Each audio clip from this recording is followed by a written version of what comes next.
Hello everyone, welcome to our channel Education Hotspot and here in this video we are going to start our UGC NET Sociology series। अपनी UGC NET Sociology की इस traditional सी series को हम start करने वाले हैं जहां पे हम यूनिट वाइज यूनिट प्रिपरेशन करेंगे।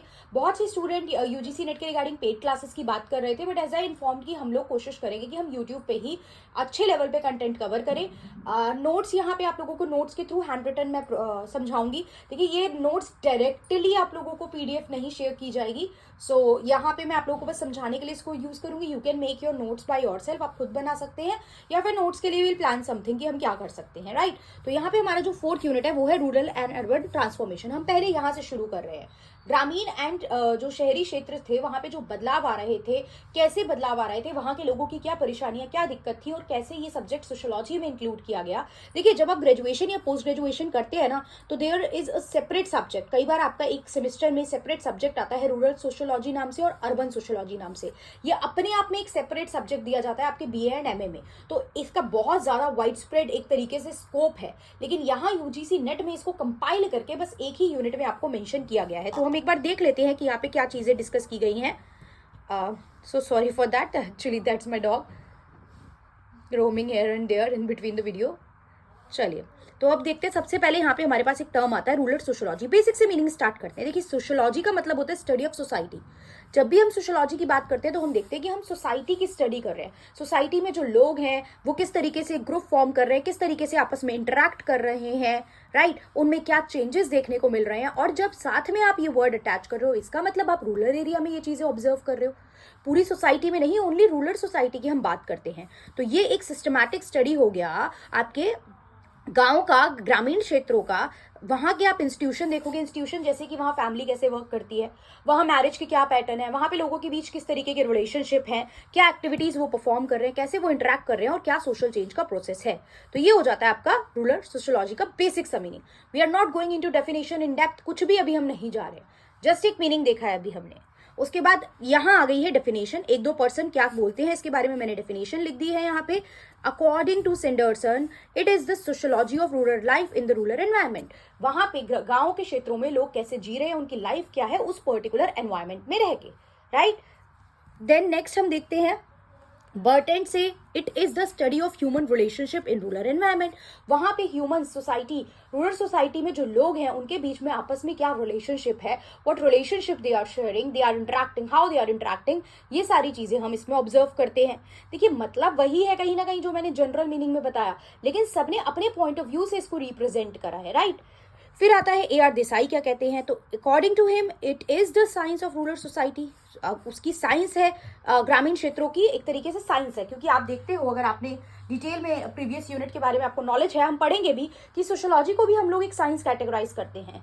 अगस्त कॉम्ट ने एक कंसेप्ट भी दिया है पॉजिटिविज्म का, जहां पे वो बात करते हैं कि सोशियोलॉजी एक सब्जेक्टिव स्टडी ना होकर ऑब्जेक्टिव स्टडी है।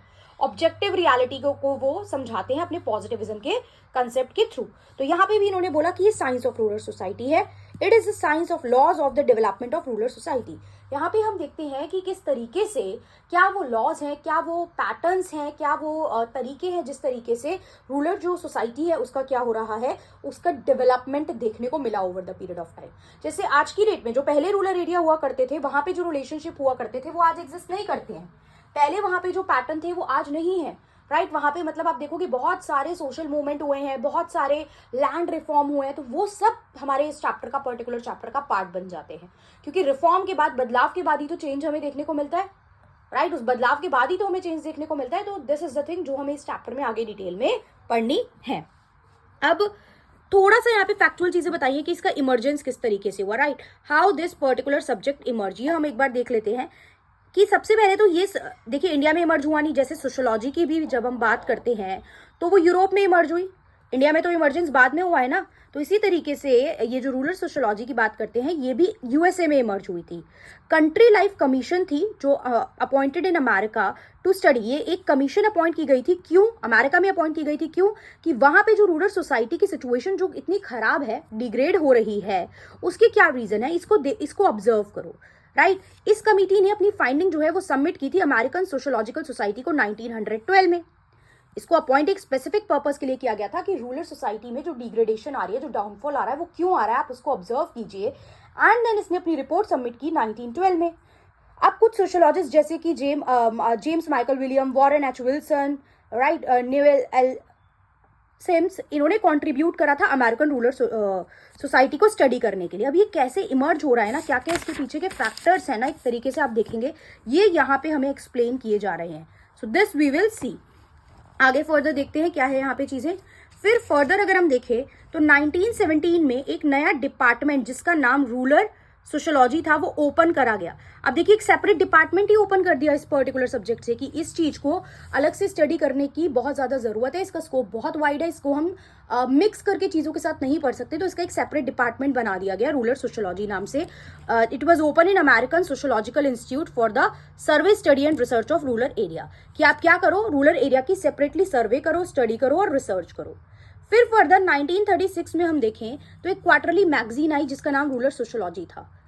डिपार्टमेंट बनाया 1917 में सेपरेट, फिर 1936 में एक सेपरेट मैगजीन आने लगी इस नाम से, और 1937 में रूलर सोशोलॉजिकल सोसाइटी को एस्टैब्लिश कर दिया गया, राइट। तो ये इस तरीके से एक सब्जेक्ट के फॉर्म में धीरे धीरे पहले एक कमीशन बनाई कि आप देखो कि क्यों डिग्रेड हो रही है सिचुएशन, क्या प्रॉब्लम है, क्या इश्यूज हैं। फिर उस पर रिपोर्ट पब्लिश हुई कि क्या क्या कारण है। फिर उसके बाद एक सेपरेट डिपार्टमेंट बनाया गया, उसका डिपार्टमेंट के बाद उसके रिगार्डिंग यहाँ पे क्या करा गया, मैगजीन बनाई गई कि उस मैगजीन में हम रूरल एरिया की जितनी भी फाइंडिंग्स हैं वो लिस्ट करा करेंगे। फिर उसके बाद यहाँ पे प्रॉपरली इसके लिए एक सोशोलॉजिकल सोसाइटी बना दी गई जो रूरल सोशोलॉजी में डिटेल में इनडेप्थ स्टडी करेगी कि वहाँ की सोसाइटी कैसी है, वहाँ क्या चेंजेस हो रहे हैं, वहाँ क्या इशू एसोसिएटेड है, ये सब वो सोसाइटी में स्टडी किया जाएगा। फिर 1930 में देखिए कुछ और फैक्ट यहाँ पे मेंशन है क्योंकि आपको पता है एमसीक्यू बेस्ड क्वेश्चन आता है तो फैक्ट्स आर इंपॉर्टेंट। तो 1930 में बुक लिखी गई a systematic source book in rural sociology, जिसको किसने लिखा, सोरोकेन, जिमरमैन एंड CJ गैल्पिन ने। ये मल्टीपल टाइम क्वेश्चन आया हुआ है तो दिस इज वेरी इंपॉर्टेंट, कहीं पे लिख लीजिए, अभी दो बार बोल के याद कीजिए कि रूलर, आपको पता है बुक से मैचिंग भी आती है, राइट। 3-4 बुक लिखी होती है और साइड में आपको ऑथर्स के नाम लिखे होते हैं, आपको मैच करना होता है, तो इट इज इंपॉर्टेंट कि आप इस तरीके की चीजें याद रखें। Systematic source book in rural sociology is a book by Sorokin, Zimmerman and CJ Galpin. 1948 में एक और बुक आई रूरल सोशोलॉजी नाम से, नेल्सन ने लिखी। फिर आपकी फर्दर अगर हम देखें तो 1952 में स्टडी ऑफ रूरल सोसाइटी नाम से बुक आई जिसे लिखा था कॉलबैन बर्नर ने। कुछ यहाँ पे नाम हमने इनलिस्ट कर दिए हैं, बाकी तो धीरे धीरे books and author multiple units में मल्टीपल जगह आएंगे जिनको हम टाइम टू टाइम पढ़ेंगे। क्लियर? आई होप कोई कंफ्यूजन नहीं है, यहाँ तक आपको समझ में आया है। अगली वीडियो में हम लोग देखेंगे नेक्स्ट पार्ट में emergence of rural sociology in India, India में किस तरीके से ये इमर्ज हुई है, ये सारी चीजें हम देखेंगे। सो अगर यहाँ तक समझ में आया and you are liking the way you want this series to continue, do let me know in the comment box.